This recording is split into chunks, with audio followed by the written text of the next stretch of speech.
दोस्तों, मिलियनर या बिलियनर सुनते ही हम सोचते हैं यार ये तो कोई रईस लोग ही होंगे जिनके पास आलीशान घर होंगे, बड़ी बड़ी गाड़ियां होंगी, महंगे कपड़े होंगे, सूट बूट और न जाने क्या क्या। और इस चमक में हम भी कहीं खो जाते हैं। लेकिन जैसे ही हमें अपने स्टैंडर्ड का एहसास होता है, हमें लगता है कि भाई हमसे तो ना हो पाएगा, क्योंकि हमें तो यही लगता है कि मिलियनर्स या बिलियनर्स हमेशा लाखों करोड़ों में पैसे उड़ाते रहते हैं, और जबकि एक कॉमन इंसान यानी कि एक आम आदमी हमेशा अपनी इच्छाओं का गला घोटकर अपने और अपने परिवार के लिए 2 वक्त की रोटी का इंतजाम कर पाता है। लेकिन जरा एक पल के लिए यह सोच कर देखिए, अगर आपके पास लाखों करोड़ों रुपए आ जाए तो आप ऐसी सिचुएशन में क्या करेंगे? क्या आप उन पैसों को केवल बेवजह की चीजों पे उड़ा देंगे, या फिर उन पैसों को आप आने वाले फ्यूचर के लिए सेव करेंगे, इन्वेस्ट करेंगे? मैं जानता हूं कि आप में से अधिकांश लोगों का जवाब यही होगा कि वो अपने पैसे सेव और इन्वेस्ट करेंगे ताकि उनका फ्यूचर अच्छा हो सके। ठीक वैसे ही मिलियनर्स और बिलियनर्स भी करते हैं। वे अपने पैसों को लुटाते नहीं, बल्कि वह भी एक आम लोगों की तरह ही अपने जीवन को साधारण तौर पर जीते हैं। उनकी लाइफ भी बहुत ही साधारण सी होती है। वह भी बहुत सोच समझ कर ही खर्च करते हैं।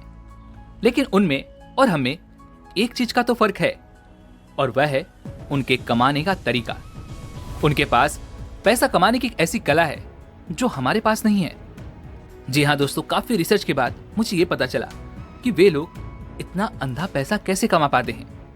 सो दोस्तों, वेल्थ बिल्डिंग के लिए 5 स्टेजेस होती हैं, जिसमें से हर एक रिच इंसान का एक ही गोल होता है, चौथे नंबर की स्टेज तक पहुंचना। क्योंकि दोस्तों, चौथे नंबर पर आता है अबंडेंस, और ये स्टेज हर किसी के लिए जरूरी है। हर किसी की फाइनेंशियल जर्नी के लिए ये सबसे इंपॉर्टेंट स्टेज है।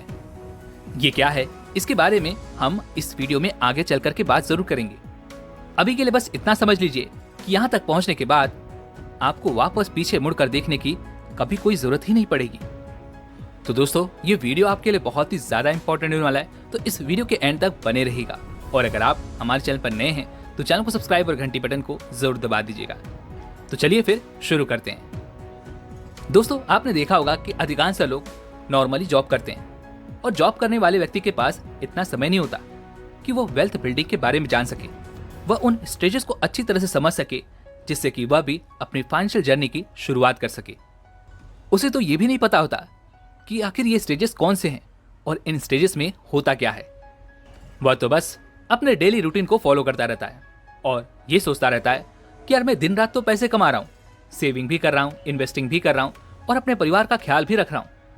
सब कुछ अच्छा चल रहा है, लेकिन उसके बाद भी मैं अमीर क्यों नहीं बन पा रहा? तो मैं आपको ये बता दूं कि इसमें आपकी कोई गलती नहीं है। वो कहते हैं ना कि जब नींव ही सही से नहीं रखी जाएगी तो सही से घर कैसे खड़ा किया जा सकता है। ठीक वैसे ही जब हमारी फाउंडेशन ही गलत है तो हम अमीर कैसे बन सकते हैं? और दोस्तों, यही हमारा पहला स्टेज है, यानी कि फाउंडेशन, यानी अर्न मनी। देखा जाए तो हम सभी मिडिल क्लास लोग अपने बच्चों को अच्छी से अच्छी शिक्षा दिलाते हैं, ये सोचकर कि हमारा बच्चा अच्छे से पढ़ लिख लेगा और उसे एक अच्छी सी नौकरी मिल जाएगी, और उसे एक अच्छी सी नौकरी मिलेगी तो वो अच्छी खासी तनख्वाह भी कमाएगा। और होता भी कुछ ऐसा ही है। स्कूल्स, कॉलेजेस हमें अच्छी तरह से पढ़ाते हैं, हमें सही गाइडेंस भी देते हैं, लेकिन सिर्फ नौकरी तक की। उसके बाद हमें क्या करना है, कैसे करना है, ये हमें नहीं बताया जाता। और जब हमें उसके आगे का कुछ पता ही नहीं तो हम आगे कैसे बढ़ सकते हैं?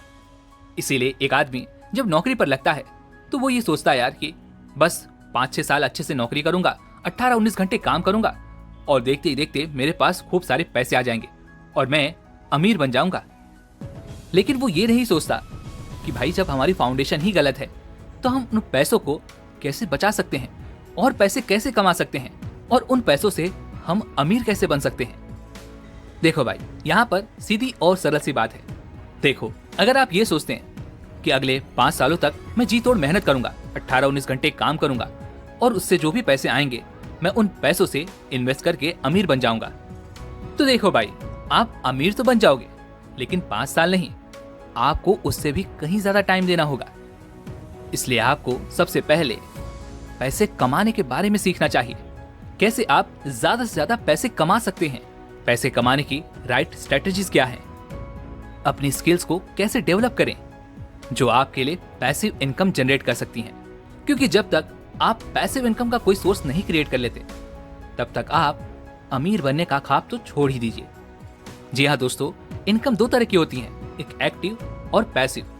एक्टिव इनकम का मतलब वो है जहां पर आप अपना समय दे रहे हैं, जहां पर आप एक्टिवली काम कर रहे हैं, अपना टाइम और एफर्ट लगा रहे हैं और उसके बदले में जो आपको इनकम मिल रही है उसे हम एक्टिव इनकम कहते हैं।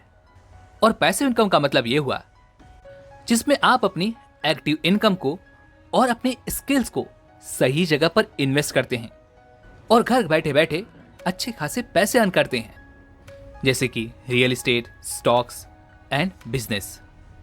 अब आप ये सोच रहे होंगे कि ये तो हमें पहले से ही पता है, तो इसमें नया क्या है। दोस्तों, हर कोई यहाँ पर पहले स्टेज में ही गलतियां कर बैठता है। जैसे ही उसके हाथों में पैसे आने लगते हैं वो सोचता है कि यार हमें तो बस अमीर बनना है, और इसलिए एक्साइटमेंट में आकर वो अपने पैसे ऐसी जगहों पर इन्वेस्ट कर देते हैं जहां पर उन्हें आगे चल करके लॉस ही झेलना पड़ता है। जैसे कि एक बार दो दोस्त थे। वे दोनों दोस्त एक ही साथ एक ही कंपनी में जॉब पर लगते हैं। दोनों को पहली इनकम भी मिलती है। इस पर पहला दोस्त दूसरे दोस्त से कहता है, अरे भाई, तुझे पता है क्या ये पैसे कहां पर लगाने चाहिए, कहां पर इन्वेस्ट करने चाहिए जिससे कि हम जल्द से जल्द अमीर बन सकें। इस पर दूसरा दोस्त पहले दोस्त को समझाते हुए कहता है, देख भाई, अभी तो हम सीख रहे हैं, हमें तो ये भी नहीं पता कि पैसों का इस्तेमाल कैसे करना है। इन पैसों के इस्तेमाल से हम और पैसे कैसे बना सकते हैं, इन पैसों के इस्तेमाल से हम और इनकम स्ट्रीम्स कैसे तैयार कर सकते हैं। हमें तो अभी बहुत कुछ सीखने की जरूरत है। हमें इन्वेस्टमेंट डिसीजन कैसे लेने हैं ये भी सीखना होगा। यानी कि हमें सबसे पहले अपनी फाउंडेशन पर काम करना चाहिए, और एक बार जब हम अपनी फाउंडेशन बिल्ड कर लेंगे तो हम देखते देखते खुद ब खुद अमीर हो ही जाएंगे।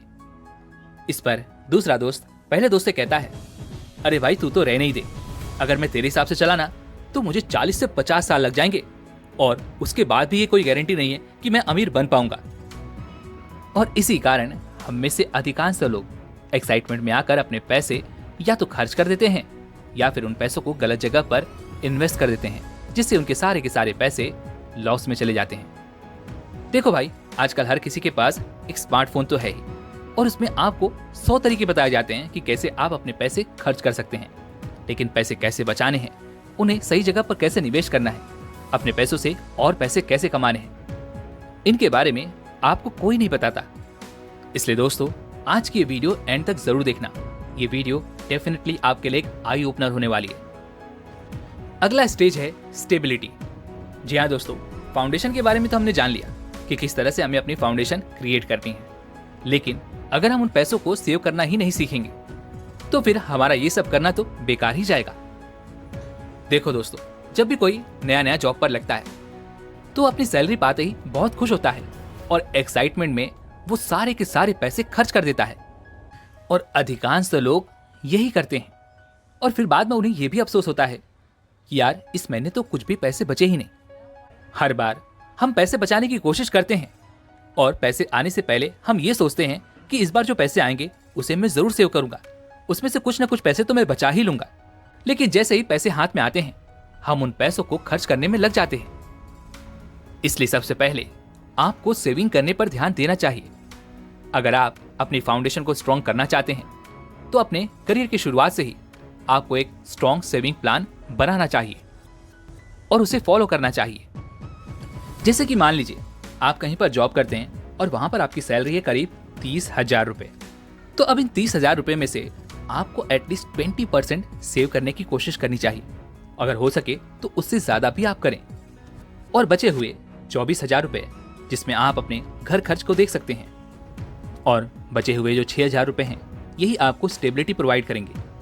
जैसे कि मान लीजिए आपका मंथली एक्सपेंस है करीब 22,000 रुपए, तो 22,000 इंटू 5 तो टोटल होते हैं करीब 1,10,000 रुपए, और ये आपके पास एज ए इमरजेंसी फंड के तौर पर होना चाहिए, जो कि आप हर महीने 6,000 रुपए सेव करके अपने लिए एक अच्छा खासा इमरजेंसी फंड क्रिएट कर सकते हैं। जैसे कि मान लीजिए अगर आप कहीं पर सेविंग करने के बारे में सोच रहे हैं तो उससे पहले आपके पास ये 1,10,000 रुपए होने ही चाहिए, क्योंकि दोस्तों लाइफ का कोई भरोसा नहीं, लाइफ में कब कौन सी प्रॉब्लम आ जाए ये कोई नहीं जानता। और ऐसी सिचुएशन में अगर आपके पास इमरजेंसी फंड होगा तो आप उस सिचुएशन को इजीली हैंडल कर पाएंगे। और ऐसी सिचुएशन में ना ही आपको किसी से कर्ज लेने की जरूरत पड़ेगी और ना ही अपने घर का कोई सामान बेचना पड़ेगा, क्योंकि इमरजेंसी फंड आपको स्टेबिलिटी प्रोवाइड करने के लिए आपकी मदद करेगा। इसलिए आप जितना कमा रहे हैं उससे कम खर्च करने की कोशिश करें, उससे कम में अपने घर खर्च को चलाने की कोशिश करें। मैं जानता हूँ कि हम में से हर कोई आज महंगा आईफोन लेना चाहता है, महंगी गाड़ियां लेना चाहता है, लेकिन दोस्त वो आईफोन और वो गाड़ियां किस काम की जब आपके पास जेब में पैसे नहीं होंगे, आपके सर पर तरह तरह की मुसीबतें होंगी। और ऐसी सिचुएशन में जब आपको पैसे की जरूरत होगी तो फिर वो गाड़ियां और वो आईफोन आपके कोई काम नहीं आने वाले। इसलिए इंस्टेंट ग्रेटिफिकेशन के पीछे भागने से अच्छा है कि आप खुद को स्टेबल बनाएं। और अब अगला स्टेज है स्ट्रेटेजी, यानी कि पैसों को इन्वेस्ट करना। देखो दोस्तों, हमने पैसों की समझ भी जान ली, पैसों को सेव कैसे करना है ये भी जान लिया, लेकिन अब पैसों को इन्वेस्ट कहाँ करना है इसके बारे में भी तो जानना जरूरी है ना। और पैसा तो हम तभी बना सकते हैं जब हमारे पास कोई एसेट्स हो जो आपको बैठे बिठाए एक अच्छी खासी इनकम जनरेट कर देती रहे। तो अब यहाँ पर सवाल ये उठता है कि अगर हमें पैसे इन्वेस्ट करने हैं तो हम कहाँ पर इन्वेस्ट करें, कहाँ पर हमारे पैसे हमें अच्छे खासे रिटर्न निकाल कर दे सकते हैं।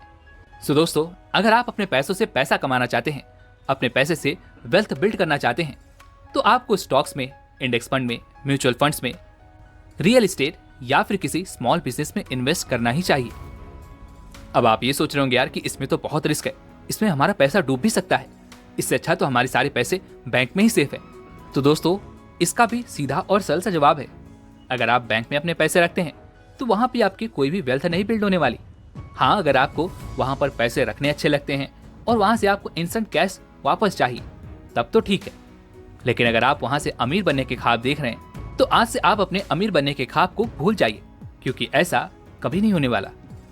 लेकिन अगर आप उन्हीं पैसों से अगर कोई एक छोटा सा घर खरीद लेते हैं और उस घर को रेंट पर चढ़ा देते हैं तो हर महीने आपको कुछ अच्छे खासे पैसे रेंट के तौर पर मिलते रहेंगे, जिससे आपका एक इनकम सोर्स भी क्रिएट हो जाएगा और वहां पर आपको मेहनत करने की भी जरूरत नहीं पड़ेगी।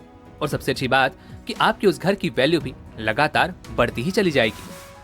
और अगर आप चाहें तो कोई स्मॉल बिजनेस में भी इन्वेस्ट कर सकते हैं, जैसे कि फ्रीलांस करना, मार्केटिंग या फिर अपना खुद का कोई ऑनलाइन बिजनेस।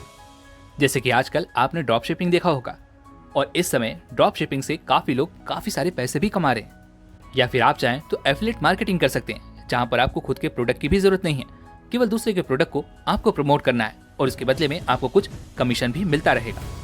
और अब बात करें अगर हम स्टॉक्स, इंडेक्स फंड या म्यूचुअल फंड की, तो दोस्तों यहाँ पर हमें कंपाउंडिंग का जादू देखने को मिल जाता है। लेकिन अभी अभी आप जॉब पर लगे हैं तो आपके पास इतने पैसे नहीं होंगे कि आप किसी रियल एस्टेट या फिर किसी ऑनलाइन बिजनेस में इन्वेस्ट कर सकें। तो ऐसे में आपको स्टॉक्स, म्यूचुअल फंड्स और इंडेक्स फंड की ओर देखना चाहिए, क्योंकि दोस्तों यहाँ पर कंपाउंडिंग के मैजिक से लॉन्ग टर्म में एक अच्छी खासी वेल्थ क्रिएट की जा सकती है, जो कि हमें अपने अगले स्टेज यानी कि अबंडेंस तक लेकर जा सकती है। और इसीलिए हमारा अगला स्टेज है अबंडेंस। दोस्तों, ये एक ऐसा स्टेज है जहां पर पहुंचने के बाद आपको पैसा कमाने के लिए काम नहीं करना पड़ता, बल्कि आपने जो भी इन्वेस्टमेंट की है वही पैसे आपको और पैसा बना कर देते हैं, जिससे आप अपने और अपने परिवार का फ्यूचर पूरी तरह से सिक्योर कर सकते हैं। और ये सब कुछ पॉसिबल हो पाता है कंपाउंड के मैजिक की वजह से। एक बार की बात है, विवेक और वरुण दोनों अभी अभी जॉब पर लगे थे। दोनों की सैलरी थी करीब 40,000 रुपए। विवेक इन्वेस्टमेंट के बारे में जानता था और वह हर महीने इंडेक्स फंड में इन्वेस्ट करना चाहता था, लेकिन जब उसे ये बात वरुण से कही तो वरुण ने उसे पागल समझा और कहा, अरे यार, अगर हम सारे पैसे इन्वेस्ट ही कर देंगे तो हमारे पास पैसे कहां से बचेंगे, और अभी तो हम जवान हैं, हमारे पास तो बहुत टाइम है। इसलिए वरुण विवेक की बात से सहमत नहीं हुआ, लेकिन विवेक ने उसकी बात ना मानते हुए अपनी 40,000 की सैलरी में से हर महीने 8,000 रुपए इंडेक्स फंड में इन्वेस्ट करना शुरू कर दिया, और वह हर साल 10% से स्टेप अप भी करता है। 22 वर्ष की उम्र से ही विवेक ने हर महीने 8,000 रुपए इंडेक्स फंड में इन्वेस्ट करने शुरू कर दिए, जहां पर उसे 13% का इंटरेस्ट रेट भी मिलता है, और हर साल वह 10% से स्टेप अप भी करता है। तो इस हिसाब से अगर हम देखेंगे तो 8 साल बाद विवेक के पास होंगे करीब 18 लाख रुपए, जब उसकी उम्र होगी करीब 30 साल। वहीं पर 7 साल बाद अगर हम देखें तो 37 की उम्र में विवेक के पास होंगे करीब 75 लाख रुपए। और अगर हम 40 की उम्र में देखें तो विवेक की टोटल वेल्थ होगी करीब 1 करोड़ 27 लाख रुपए। और अगर विवेक 50 की उम्र तक इस इन्वेस्टमेंट को कंटिन्यू करता है तो उसकी वेल्थ हो जाएगी करीब 6 करोड़ 21 लाख रुपए।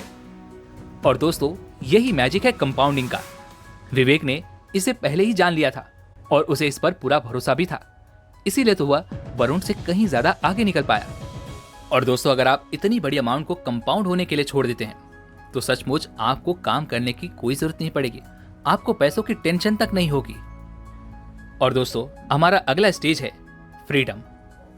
तो यहाँ पर आपको पैसों की टेंशन लेने की कोई जरूरत नहीं है, क्योंकि आपके पास एक अच्छी खासी वेल्थ है जो लगातार कंपाउंड हो रही है। साथ में आपको अपनी फैमिली के फ्यूचर की भी कोई टेंशन नहीं रहेगी और ना ही आपको अपने जॉब की कोई टेंशन लेने की जरूरत है। और सबसे जरूरी और इम्पोर्टेंट, जो दिन भर आप स्ट्रेस लेते थे उससे भी अब आप पूरी तरह से फ्री हो चुके होंगे। दोस्तों, लाइफ में कभी न कभी तो आपको भी ये महसूस होगा कि यार अब मुझे काम नहीं करना चाहिए, अब मैं काम नहीं करना चाहता। और वैसे भी जिंदगी भर पैसा कमा के 8 से 10 घंटे देना ये आपकी केवल एक चॉइस है। और जब आपका गोल भी अचीव हो चुका होगा तब आप फाइनली ये सोच सकते हैं कि अब मुझे आराम करना चाहिए, और उसे ही फ्रीडम कहते हैं। लेकिन हम में से अधिकांश लोग तो जीवन भर केवल काम ही करते रह जाते हैं। उन्हें फ्रीडम का असली मतलब तक नहीं पता। वो अपनी लाइफ में कभी भी एक पल के लिए फ्री नहीं हो पाते। दोस्तों, वो कहते हैं ना कि हमारा भविष्य हमारे आज पर निर्भर करता है, यानी आज जो भी हम निर्णय लेते हैं वही हमारे भविष्य को प्रभावित करते हैं। तो अगर आप आज अपने फाइनेंशियल फ्रीडम के बारे में सोचना शुरू करते हैं, उसे अचीव करने के बारे में सोचते हैं, उस पर एक्शन लेते हैं, तो फाइनेंशियल फ्रीडम पाना कोई बड़ी बात नहीं है और वह बहुत जल्द आपको मिल भी जाएगी।